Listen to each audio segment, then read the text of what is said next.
where support for single-issue parties is growing, as we saw at the recent Rockingham by-election. A third of all the votes went to other parties, not Labor, Liberals or the Nationals, and this was the highest in 20 years. Thank you, and I thank the honourable member for bringing this excellent motion to the House, and I am delighted to speak about all the ways that the WA government indeed embraces the hemp industry. So since 2019, the Department of Primary Industries and Regional Development has invested over $3.5 million in industrial hemp research, development and industry grants.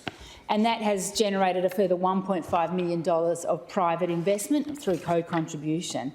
But what needs to happen is those that are producing industrial hemp have to invest in its future.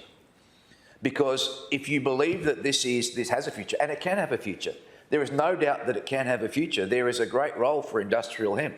I wouldn't mind going back to hemp ropes, to be honest, because those plastic imitation things that we use, they kill your hands. So there are good uses for hemp, but the industry needs to step up and, most importantly, develop a marketplace and then put the processing in place to meet.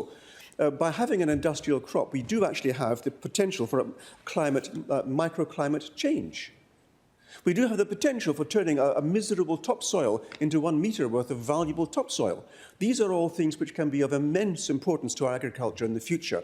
Can you imagine what would happen if you rotated hemp, industrial hemp, with, say, canola or with wheat? What the benefits would be for the farmers, and they would be immense. We'd turn from a 3-bag yield into an 8-bag yield, potentially competing.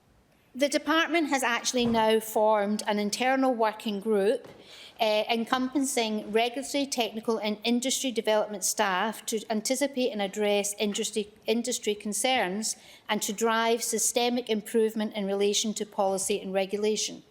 Now, that is a really big positive step forward, and it is really helpful for the sector and for industrial hemp and industrial hemp growers, the ones that want to do the hempcrete and the oil and the fibres, etc., etc. Myself, as I mentioned to the Minister for Agriculture, the Honourable Jackie Jarvis, I have consumed organic hemp seeds previously, and here's a photo of that.